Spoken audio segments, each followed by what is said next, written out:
이재명 대표의 1심 선고가 곧 나옵니다. 이제 며칠 남지 않았습니다. 이 선고 역시. 민주당도 점점 더 분주하게 단체 행동에 나서고 있는데요. 하나씩 지금부터 살펴보도록 할 텐데 먼저 한준호 최고위원의 목소리부터 들어보겠습니다. 재판을 받는 과정에서도 판사들 경우에는 개인에 따라서는 블로그 글, 댓글 하나하나까지 다 살펴보는 사람들도 있고 그게 굉장히 재판에 영향을 미친다고 듣고 있습니다. 조금 더 여론전에 집중을 해야 된다는 말씀을 드리고 싶은 겁니다. 검찰이 사건을 조작하고 있고 조작의 흔적과 사실이 곳곳에서 이제 발견이 되고 있는 거거든요. 그래서 이거는 즉각 검찰이 정책 이 기소 자체를 저희들이 보기에는 중단하는 게 옳다고 봐요.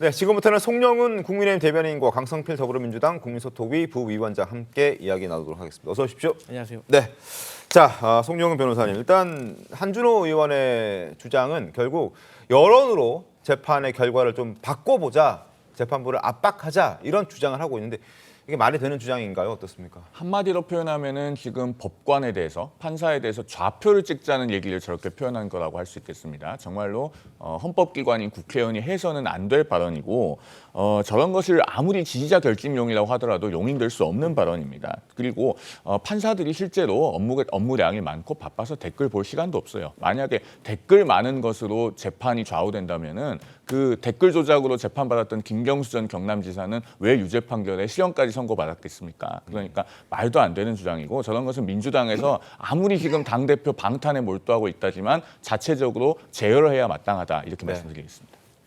근데 뭐 지지자 결집력이라고 생각하지 않습니다. 지지자가 결집한다고 해서 판결이 바뀌는 건 아니거든요. 그저 지지자로서 본인들의 마음에 대해서 표현을 하는 거고 온라인상에서 표현의 자유가 있는 거 아니겠습니까?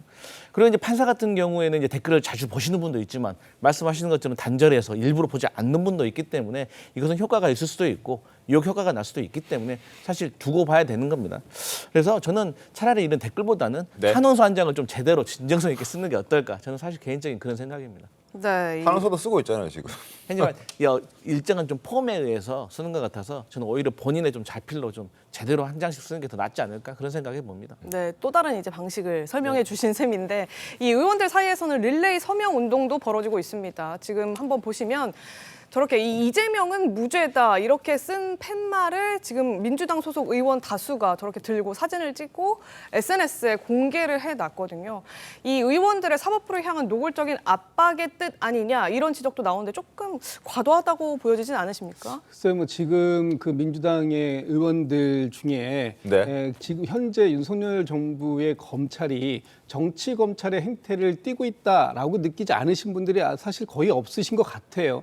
왜냐하면 저희 검찰이 이재명 대표의 기소를 위해서 지난 2년 반 동안 정말 이재명 대표와 이재명 대표 주의를 탈탈 털었지 않습니까? 그리고 나서 기소를 했는데 그런 과정들 속에서 너무나 이 과도한 어떤 이 검찰권의 남용 뭐 이런 부분들이 있었던 거 아니냐. 그리고 사실 뭐 거기 그것뿐만 아니라 예를 들면 뭐 이화영 전 부지사와 사건에 관계돼서는 심지어는 뭐 그 진술을 조작했다 이런 지금 의혹들도 나오고 있는 상황이기 때문에 그 정말로 이재명 대표와 관련되어 있는 이런 기소 내용들이 이재명 대표의 죄를 엄단하기 위한 것이냐 아니면 정적인 이재명 대표를 죽이기 위한 것이냐 이런 식으로 봤을 때 민주당의 국회의원들 입장에서는 후자에 가깝다.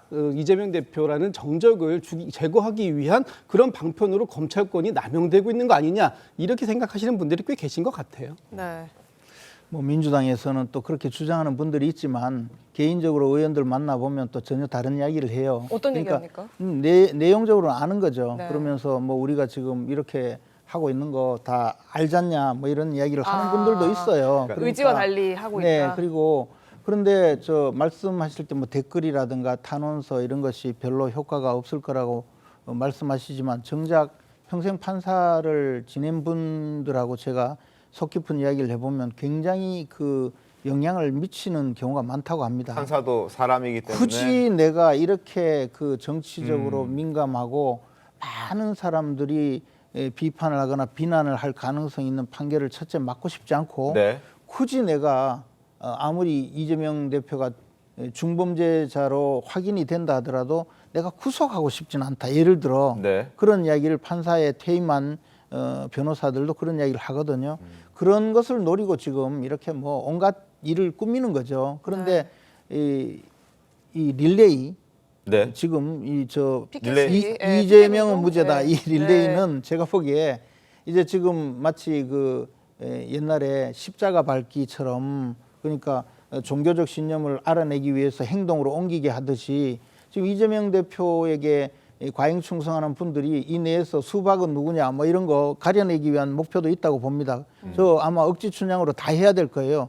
그리고 빨리 하지 않으면 적어도 또 오해를 받을 텐데 이런 식의 정당 운영이 민주당의 본 모습이거든요. 네. 그런데 아마 유죄 판결이 나고 나서 특히 그 당선 무효형이 실제로 선고되고 나면 저분들 중에 또 많은 분들이 동요하리라고 생각을 합니다. 그래서 지금 벌어지고 있는 이 희대의 코미디는 네. 역시 판결 선고 때까지는 아마 국민들이 계속 지켜봐야 되리라고 생각이 합니다. 개인 의견이시라는 걸 일단 좀 전제로 예, 제 개인 의견이지만 말씀을 저는 해주셨고요. 또 민주당 의원 몇 분한테는 또 들은 이야기이기도 해요. 네, 알겠습니다. 강석비 의원님. 그래서 뭐 그렇게 생각하실 수도 있겠죠. 그런데 저는 개인적으로 이 판사분들이요. 제가 과거에도 이제 판사 출신 국회의원하고 일도 같이 해봤지만 네.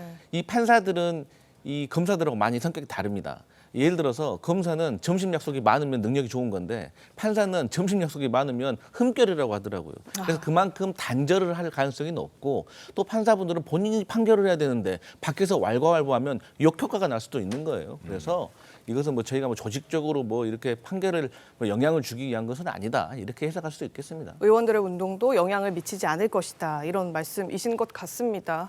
이 친명계 최고 이제 친명 단체잖아요. 더민주 혁신회의라는 그 원외 그룹이 있습니다. 100만 여기에서도 이제 명을 움직임이 시작됐죠. 예, 100만 명을 지금 목표로 하는 탄원서를 받기로 하고 있거든요. 지금 이재명 대표 1심 선고일에 맞춰서는 법원에 대규모 집회도 하겠다. 지금 이렇게 예고를 하고 지금 한 있는 20만 명 상태입니다. 정도 모였나요? 네, 오늘 오전 기준으로 지금 보시는 것처럼 20만 명 조금 넘었더라고요. 이게 이제 15일까지, 내달 15일까지 100만 무난하게 갈 수 있지 않겠냐 이런 전망까지 나오는데 이 혁신회의라는 그룹 자체를 좀 살펴보면 네. 단순한 원외 단체라고 보기 이제는 어렵다 이런 얘기가 나오는 대부분 것이 현역 의원으로 이번에 입성을 많이 했잖아요. 네, 지난 총선을 전후로 해서 현역 의원들이 대거 투입이 됐고 네. 지금 친명계 라고 꼽히는 재선의 강선우 의원이 대표를 맡고 있고요. 전임 대표인 강의원 대표도 지금 당직을 맡으면서 이재명 대표 지도부 안에 이제 그렇군요. 들어가 있는 상황입니다. 사실상 이제 더민주 혁신회의의 움직임을 이재명 대표의 마음이 실린, 이재명 대표의 의중이 실린 움직임이라고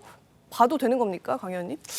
제가 오늘 오기 전에 확인을 좀 해봤어요. 네. 그런데 지금 더민주 혁신회의에서 물론 현역 분들도 많이 있지만 현역 분들보다 원외 인사들이 많이 주축이 돼서 활동을 하고 있고요. 아직까지도. 네네. 그리고 예. 이제 이재명 대표와의 그 직접적인 소통은 없고 뭐 물론 간접적으로 뭐 지인분들이 있기 때문에 뭐 나름대로 기류가 이렇게 같이 상통할 수는 있겠지만 뭐 이재명 대표가 이렇게 해라. 이렇게 해줘 해서 그런 거는 아니라는 것이라는 것을 좀 말씀드리고 싶습니다. 근데 제가 좀 말씀드리면 우리 총선이 끝난 다음에 언론들에서 더민주 전국혁신회의 출신이 몇 명이나 입성했는지 분석들을 했었습니다. 당시에 민주당 당선이 31명 나왔다고 분석된 기사들이 있거든요. 더민주 혁신회의에서 원내로 의원으로 진입한 사람들이 진입한 사람이 31명 31명이다. 있었다라고 분석된 기사가 있었고 그다음에 그 더민주 전국혁신회의의 초대 상임대표를 지낸 김우영 의원 지금 이재명 대표 체제에서 정무조정실장이라고 하는 아주 그 당대표를 보좌하는 핵심 요직을 맡고 있지 않습니까? 과방위에서 그 욕설했던 그렇습니다. 네. 그래서 더민주 전국혁신회의의 저런 움직임은 사실상 이재명 대표의 의중이 실린 것처럼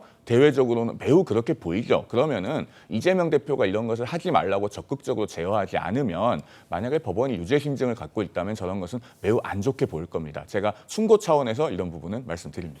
알겠습니다. 지금 민주당의 움직임을 쭉 보여드렸습니다. 이재명 대표 1심 선고를 앞두고 지금 여론전 엄청나게 하고 있는 상황입니다.